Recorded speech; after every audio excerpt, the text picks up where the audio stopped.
What's up? This is your buddy alertwolf to bring you another film review. This time I'm doing it on Star Wars Episode 7, The Force Awakens. Alright, stop, take a moment, take a breath. This film review, honestly, normally for film reviews, I assume you haven't seen the movie. Let's be real. At this point, it's only Saturday, maybe Sunday night, so probably past midnight. You've seen the film. We've all seen the film. I'm going to say it right off the bat. Again, for film reviews, I do a film review if you've never seen it, if there's a fan base. If you have, I'm going to give it the same review that I for both. It's very rare that I just did two film reviews. It's very rare that they're equal in this way. And I'm going to say it this way. If you've never watched a Star Wars film before, 5 out of 5. Cinematography, the storytelling, the comedy, everything. Woo! Knocked it out of the park. If you are a fan of Star Wars, I'm going to get into the specific critiques and nitpicking. And I'm talking nitpicking details in this review. But you loved it. 5 out of 5. So folks, the film review for this is a full go see it. It is awesome. 5 out of 5 all the way around. So if you have not seen the film, shut my review off. Know that I recommend it to go see it. I saw it in 3D, amazing in 3D. Go out, have fun, watch Star Wars. However, have you seen the movie? Or have you seen the movie? Now's the time that I'm going to get in depth in this review. And I know what you're saying, but dude, you didn't barely even spoke about the film, right? And now you're getting in depth. The film was freaking awesome. Go see it. Enough said. Abrams did a fantastic job. Okay, now let's get into the fan critique. All right, the story itself is fairly simple. It is a mix of where I thought it was. I was super afraid that they were going to say, after the Empire got their asses handed to them in Return of the Jedi, somehow they lost one little fight and their mom got scared and they're moving with their auntie and uncle in Bel Air. That's what I thought it went. Like, oh, they lost a fight and things went horribly wrong. That is not what happened. The remnants of the Empire and the dark side of the Force formed and became the First Order. First Order kidnapped children at birth to turn them into stormtroopers.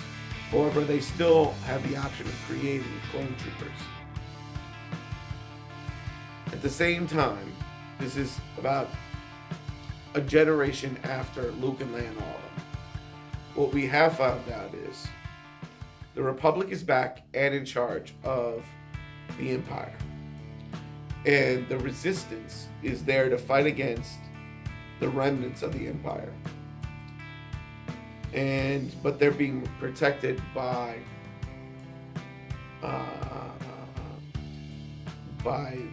the Republicans. So there you go. Now we get our villain, Kylo Ren.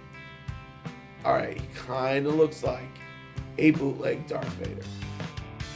Kylo Ren's blade is representation of his character, which is this blade of rage, almost, right?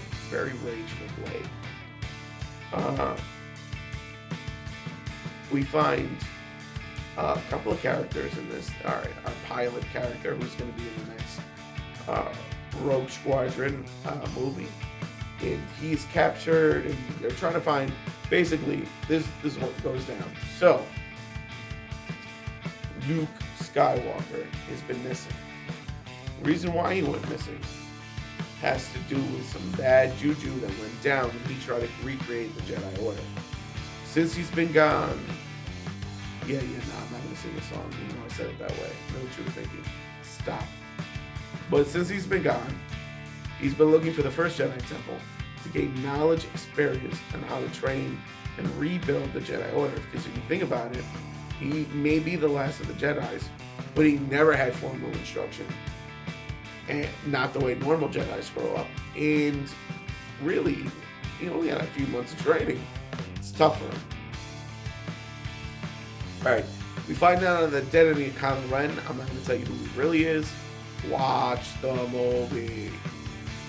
But the real critiques have to do with, and then we get Finn, who is no, real critiques don't have to do with Finn.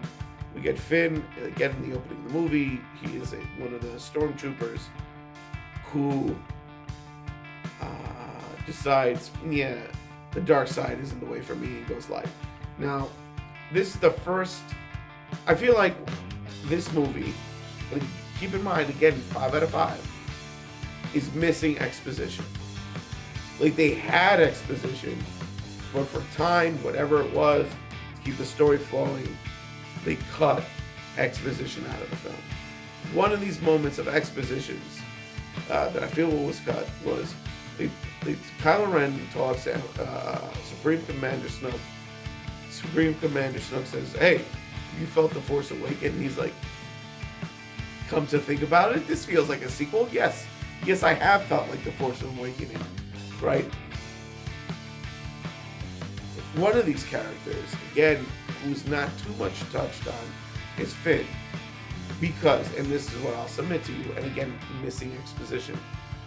When Finn first decides that, yeah, the dark side's not the way, it's in the opening of the movie, and he's freaked out about it. To the point, Kylo Ren sensed the light out of him.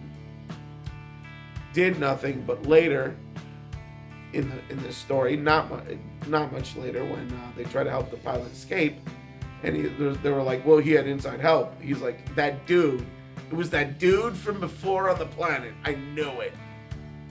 Because he sensed something forceful. They also made it seem like these people are brain controlled and mind controlled, and brainwashed, excuse me. And that Finn, although they do have a center to recondition you, it's the first time he's ever not complying with the programming, and is the first outright defiance of the program in history.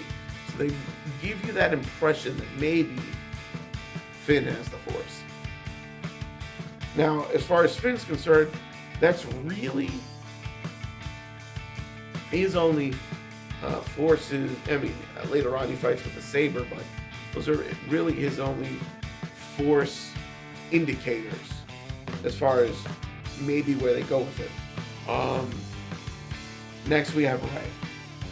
Now Rey is somebody. They hint about Rey is the big exposition missing thing in the movie.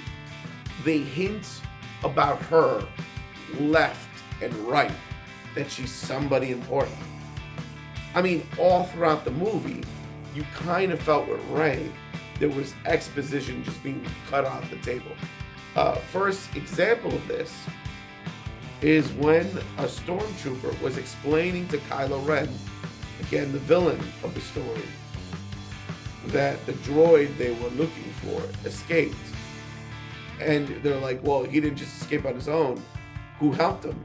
And the report goes, well, the dude that escaped helped him. Kylo Ren wasn't that angry. Then the guy goes, and they escaped with a chick, a girl. Kylo Ren force chokes him over and loses his shit. It's the first sign that maybe Kylo Ren is worried about the fact that he escaped with a female.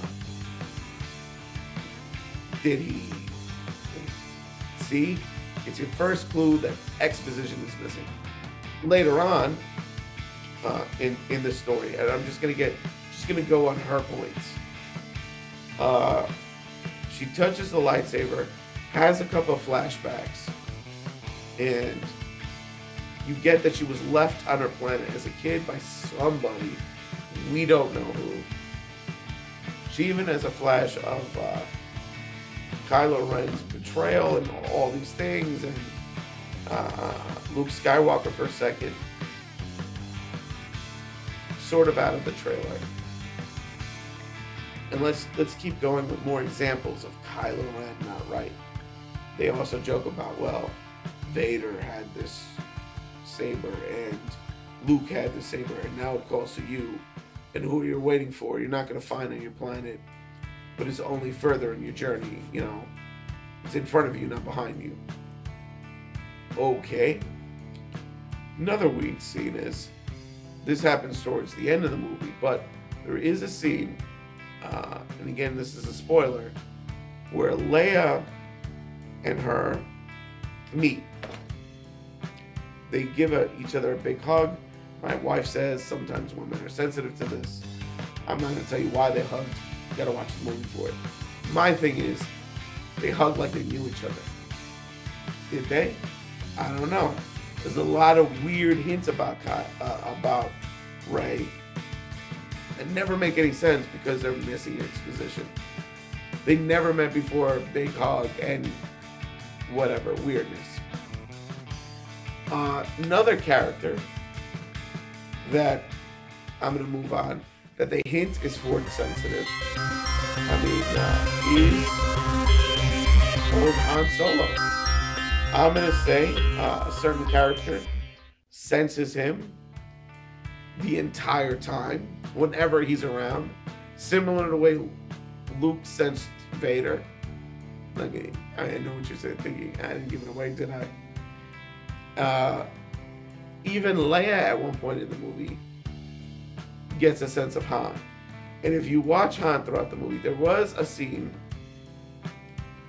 where he shot not even looking and was able to kill a guy coming off his blind side.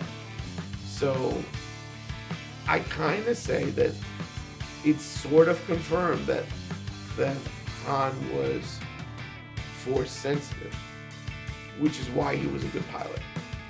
That's my theory. Go watch the movie, but they kind of hint at that. Emperor Snoke. I'm going to give you my take on this dude. I don't know. Every time I saw this giant dude, holographic dude sitting on a fucking platform, who had battle scars, clearly looked like a saber sliced through part of his face. The entire time we see Snoke, I kept getting the Wizard of Oz vibe. Right? Like, don't look behind here, only Empress. Yeah, like, the entire time, I got a huge Wizard of Oz vibe. Like, this dude's fake, and there's somebody else. I don't know if that was intentional, or the fact that he was a holographic projection. That was huge. But that is exactly the vibe I got. Now, in case you haven't heard, there's a lot of gimmicks saying maybe Jar Jar is a villain. So here's my take. Jar Jar was the villain. Maybe Jar Jar's really slow. Alright, that's not confirmed in the movie. That's not even hinted at in the movie. That's just a feeling and my personal hope. Let's move on. Maybe it's Jar Jar. Okay, my wife laughed at that because she didn't believe it earlier, but whatever. Alright, so as far as the story's concerned, though the story was pretty good. Again, there's the motivation of Kylo Ren being such a Vader fan, kind of not explained. I'm not going to go into who Kylo Ren is, but he is a Vader fanboy, which kind of doesn't make sense. And once you find out who he is, just remember this: the previous picture, Vader was a Force ghost. Why Force Ghost Vader didn't talk to this guy is beyond me. But whatever. Kind of built him as the anti-Luke. But again, this whole movie might as well have been called Star Wars, The Search for Luke, because that's what this was about. Trying to find Luke. So I thought the picture was 5 out of 5. I'm trying to think of if there's any other story points I want to bring up that raise small questions. No, I think that's pretty much it. I mean, here and there, one of there are little stuff you can nitpick as a fan. As a true fan, you can nitpick a scene here, a call there, this and one thing that I will say I'm gonna nitpick is throughout the movie they did a good job in selling me that Chewie's crossbow gun is the most badass piece of equipment in the galaxy as far as a gun. And they kept doing this throughout the entire movie, showing me how badass this was.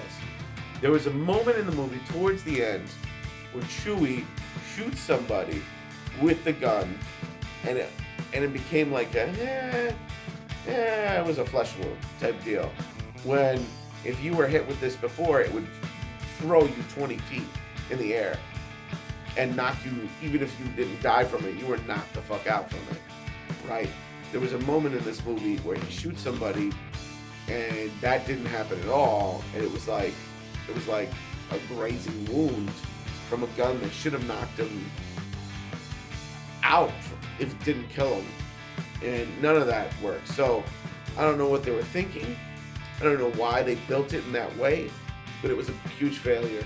Again, as big as a failure as the thing I'm talking about, I'm nitpicking on somebody's gun. Again, I still thought the movie was a 5 out of 5. I'm just being very nitpicky.